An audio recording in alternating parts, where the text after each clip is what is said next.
मार्गला के जंगल में बारिश रुकने का नाम ही नहीं ले रही थी। तमाम परिंदों के घर में खाना खत्म ही हो गया था।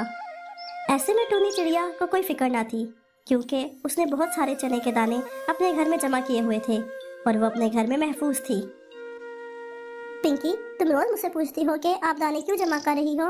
अब देखा तुमने, कितने दिन से बारिश हो रही है और हमारे पास इतना अनाज है कि बारिश के दिन आसानी से गुजार सके। जिंदगी गुजारने के लिए हमें बहुत मेहनत करना होती है। अच्छे दिनों में बुरे दिनों का ख्याल रखना पड़ता है। मैंने ये सब अपने बड़ों से सीखा है, तुम्हें मुझसे सीखना होगा। वो ऐसी बात कर ही रहे थे कि किसी ने उनके दरवाजे पर दस्तक दी। माँ, ये कौन है इतनी बारिश में? पता नहीं, मैं देखती हूँ कौन है। टूनी दरवाजा खोलती है और वहाँ कालू कौवा होता है। मैं कालू कौवा हूँ, आपके पास वाले दरख्त पर रहता हूँ। मैं बहुत मुश्किल में हूँ, मेरी मदद करो। मैं तुम्हें अच्छी तरह जानती हूँ चालाक कौवे, क्या चाहिए तुम्हें? मैं बहुत मजबूर होकर आपके घर आया हूँ। मेरे बच्चे और बीवी भूखे हैं। ऐसे में अगर आप कुछ दाने मुझे दे दे तो बहुत मेहरबानी होगी मुझ पर और मेरे खानदान पर रहम करो। मामा, वो बहुत मजबूर है, हमें इसकी मदद करनी चाहिए। हमारे पास अनाज है, इसकी मदद करते हैं। अंदर आ जाओ। मुझे तुम्हारा पता है, आम दिनों में मेहनत करते नहीं हो और बारिश में तुम ऐसे ही मांग कर गुजारा करते हो। अभी मुझे तुम्हारे बच्चों का ख्याल ना होता तो कभी तुम्हारी मदद ना करती। जी, मैं बहुत शर्मिंदा हूँ। ये लो कुछ चने के दाने, ले जाओ, इससे तुम्हारे बच्चों का कुछ पेट भर जाएगा। शुक्रिया, मुझ पर ये एहसान है आपका।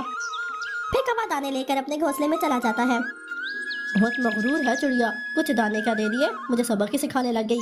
कह रही थी तुम काम नहीं करते, अच्छे दिनों में बुरे दिनों का ख्याल नहीं करते।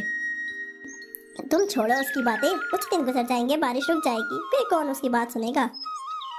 फिर वो चने खाकर सो जाते हैं। अगले दिन फिर कालू परेशान था कि रात तो गुजर गई, लेकिन आज क्या खाएंगे। सारा दिन ऐसे ही गुजर गया। बारिश लगातार हो रही थी। फिर शाम हो गई। कालू के बच्चे फिर खाने के लिए कुछ मांगने लगे। चिड़िया के पास जाए, हो सकता है वो फिर हमारी मदद कर दे। नहीं, मैं नहीं जा रहा, मुझसे नहीं सुनी जाती उसकी बातें। तो फिर क्या करें? मेरे पास एक प्लान है। इसके घोंसले में चने के बहुत से दाने हैं। रात को जब वो सो जाएगी मैं चोरी कर लूंगा। हाँ, ये ठीक है। फिर वो भूखी सोएगी और हम पेट भर कर खाएंगे। फिर कालू रात होने का इंतजार करने लगता है। टूनी चिड़िया सो गई होगी, अब तुम्हें जाना चाहिए। हाँ, मैं दाने लेकर ही आऊंगा। कालू कौवा खिड़की से टूनी के घर में घुस जाता है और उनके चने के दाने चुराने लगता है। ऐसे भी ख्याली में जब वो दाने चुरा रहा था, उसकी पूंछ आग के साथ लग जाती है और कौवे की पूंछ को आग लग जाती है और वो शोर मचाने लगता है। ओह, मर गया, मेरी पूंछ, कोई बचाओ, बचाओ। टूनी की आंख खुल जाती है और जल्दी से पानी कौवे की पूंछ में फेंकती है। कौवे के पास कहने को शर्मिंदगी के अलावा कुछ नहीं था, लेकिन टूनी फिर भी कुछ दाने कौवे को दे देती है। ये लो कुछ दाने, अपने बच्चों को देना और अपनी पूंछ पर मरहम लगाना।